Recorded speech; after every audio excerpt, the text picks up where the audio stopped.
আসসালামু আলাইকুম রহমতুল্লাহ। প্রিয় দেশবাসী এবং আমার যারা সমর্থক আছেন, যারা আমাকে শুনেন, যারা আমাকে ভালোবাসেন, সকলকে জানাই পবিত্র ঈদ উল ফিতরের শুভেচ্ছা।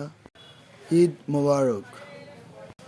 পবিত্র ঈদ উল ফিতরের আনন্দ, উৎসাহ, উদ্দীপনা, ভালোবাসা এবং যে এই আনন্দর যে মহিমা, এটা প্রতিটি মানুষের অন্তরে ছড়িয়ে পড়ুক, হৃদয়ে ছড়িয়ে পড়ুক, সমাজের সকল শ্রেণীর মানুষের মাঝে এই ঈদের আনন্দ ছড়িয়ে পড়ুক, সকলে হাসি খুশি থাকুক, এই কামনা, এই প্রেরণা দেশবাসীকে বাংলাদেশ জামায়াত ইসলামী পক্ষ থেকেও আন্তরিক শুভেচ্ছা অভিনন্দন। আমি স্মরণ করছি এই ঈদ উল ফিতরে আমার সেই সমস্ত ভাই যারা ব্রিটিশ বিরোধী আন্দোলনে শহীদ হয়েছে এবং ব্রিটিশ বিরোধী আন্দোলনের ফলে 1947-এ আমরা আজাদি লাভ করেছি।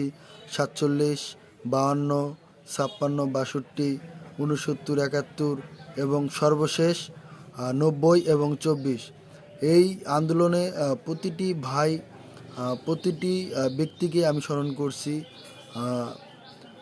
আমি তাদের আত্মার মাগফিরাত কামনা করছি। আল্লাহ তাআলা যেন তাদের প্রকৃত শহীদ হিসাবে জান্নাতের উচ্চ মাকাম দান করুক, সেই কামনা করি, সেই দোয়া করি।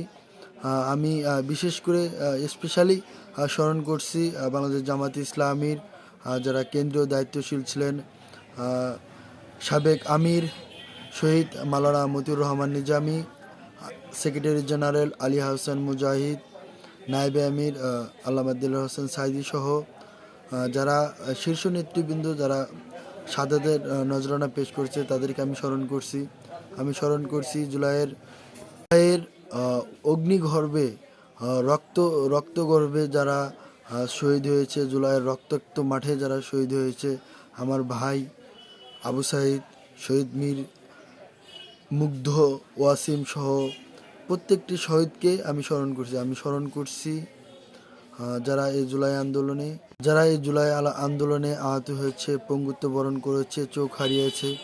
আমি সেই সমস্ত ভাইদের স্মরণ করছি। আমি প্রত্যেকটা ব্যক্তিকে স্মরণ করছি যারা আসলে আজাদির আন্দোলনে শাহাদাত বরণ করছে। এবং সর্বশেষ আমার ভাই শহীদ শরীফ ওসমান হাদী ভাইকে আমি স্মরণ করছি। আমার ভাই শহীদ শরীফ ওসমান হাদী ভাইয়ের কথা বলতে গিয়ে আমি আসলে ইমোশনালি টাচ হয়ে যাচ্ছি। আমার ভাইয়ের শাহাদাতের আজকে 92তম দিন, তবুও আমরা এর বিচারটা পেলাম না। ইনশাল্লাহ বিচার পাবো।